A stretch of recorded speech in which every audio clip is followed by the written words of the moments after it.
Hi, I'm Mike McCormick here at GBTA Broadcast Studio in Frankfurt. I'm here with Xavier Carn, who's the Vice President of EMEA Security Correct. for SOS. That's correct. So happy to have you here. Thank you very much. So interesting times for sure in the marketplace.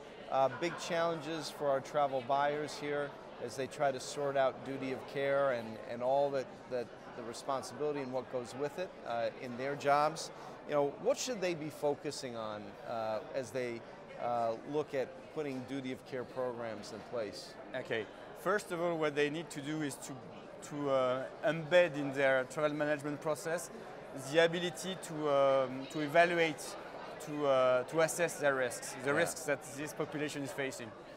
Secondly, they also need to design policies that will help mitigate those risks through information to business traveler prior to their departure, continuous information because it needs to be dynamic whenever something occurs, the ability to assist those business travelers, and the ability to locate where those people are and provide them with vital information during a life-threatening or complete disruptive event. Disruptive event, exactly, right. Yep.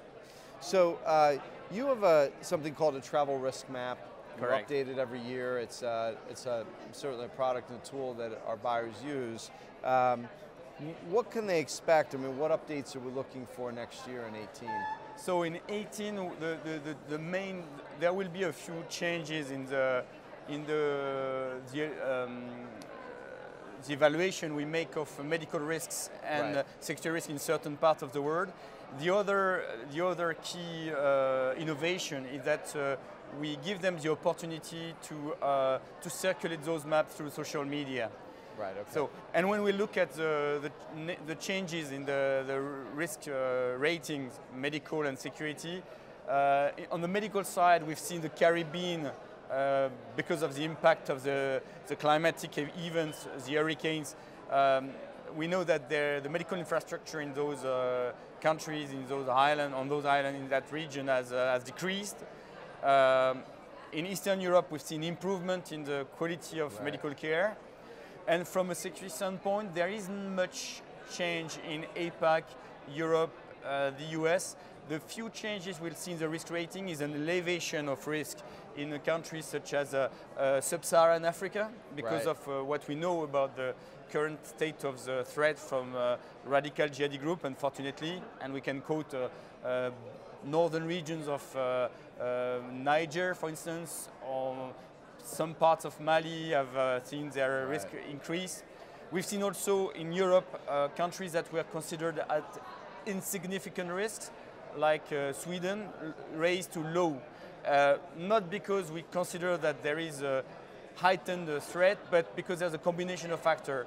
We consider that the threat linked to the jihadi network threat is pervasive in Europe. That's the first reason. And second, we've seen in certain cities in Sweden a spike in criminality, in criminal incidents. So these are the key changes you can see on our map. Okay. And so, as always, you know, a big part of the job is certainly the travel buyers, and I think the role you play as a company is all about communication, right? And that, especially when there is some sort of disruption or event, the ability to communicate quickly in that first hour.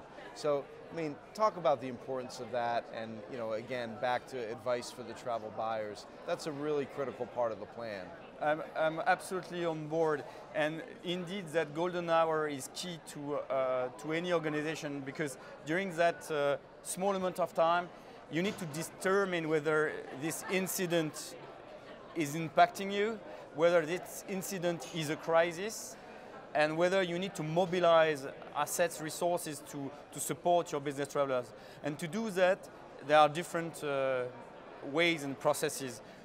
One of the key tracks we are following is to beef up our current system, the travel tracker, with an automation of this outreach to business travelers and persons who might be exposed to the crisis. In a nutshell, we want to be able, in an hour, to have reached out to all those people, know their status, and give the crisis management team, the security director, the certainty that he has done what he had to do, and that he is empowered to manage the crisis on behalf of those people. Very good. Xavier, thank you for your insight. And as always, thanks for SOS and your support of GBTA. So live from GBTA Broadcast Studio here in Frankfurt, I'm Mike McCormick.